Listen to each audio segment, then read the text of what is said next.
তুমি কি নিজেকে অন্যের সামনে প্রকাশ করতে ভয় পাও? নতুন কিছু শুরু করতে গেলে মনের ভেতর ভয় ঢুকে পড়ে?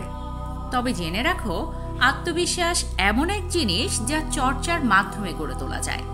আজকের এই ভিডিওতে আমি তোমাকে বলবো 5টি সহজ কৌশল যা ব্যবহার করলে আজ থেকেই তোমার আত্মবিশ্বাস বাড়তে শুরু করবে। নিজের শরীরের ভঙ্গি ঠিক করো। Fix your posture. তুমি কি জানো, আত্মবিশ্বাস দেখানো শুরু হয় শরীরের ভাষা থেকে? সোজা হয়ে দাঁড়াও, চোখে চোখ রেখে কথা বলো, কাঁধ নিচু করে রেখো না। শুধু এই পরিবর্তনে তোমার মনের ভেতর থেকে আত্মবিশ্বাস জন্ম নেবে। প্রতিদিন আয়নায় নিজের সঙ্গে কথা বলো। দিনে মাত্র 2 মিনিট আয়নার সামনে দাঁড়িয়ে বলো, আমি পারবো, আমি যথেষ্ট ভালো, আমি নিজেকে বিশ্বাস করি।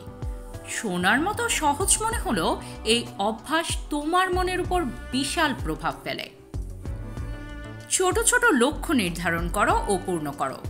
বড় স্বপ্ন ভালো, কিন্তু আত্মবিশ্বাস তৈরি হয় ছোট লক্ষ্য অর্জনের মাধ্যমে। আজকে ঠিক করো একটা নতুন কাজ করবে। সেটা হতে পারে একটা ভিডিও বানানো, কারো সঙ্গে কথা বলা বা নতুন কিছু শেখা। তুমি যখন লক্ষ্য পূর্ণ করতে থাকবে, তখন তোমার নিজের উপর বিশ্বাস আরও দৃঢ় হবে। নিজের দক্ষতা নিয়ে কাজ করো। তুমি যে বিষয়ে ভালো সেটা আরও ভালো করো। যত বেশি তুমি নিজেকে পারদর্শী ভাববে, ততই আত্মবিশ্বাস তৈরি হবে। নিজেকে এমন জায়গায় নিয়ে যাও যেখানে তুমি গর্ব নিয়ে বলতে পারো, এইটা আমি পারি। নিজেকে অন্যের সাথে তুলনা করো না। তোমার পথ, তোমার সময়, তোমার গল্প, সব কিছু আলাদা। কেউ কি করছে সেটা না দেখে তুমি কি শিখছো সেটার উপর ফোকাস করো। নিজের উন্নতিতে আনন্দ খুঁজে পাওয়াটাই হচ্ছে সত্যিকারের আত্মবিশ্বাস। বন্ধু, আত্মবিশ্বাস একদিনে আসে না, কিন্তু একদিন শুরু করলে বাকি দিনগুলো বদলে যায়।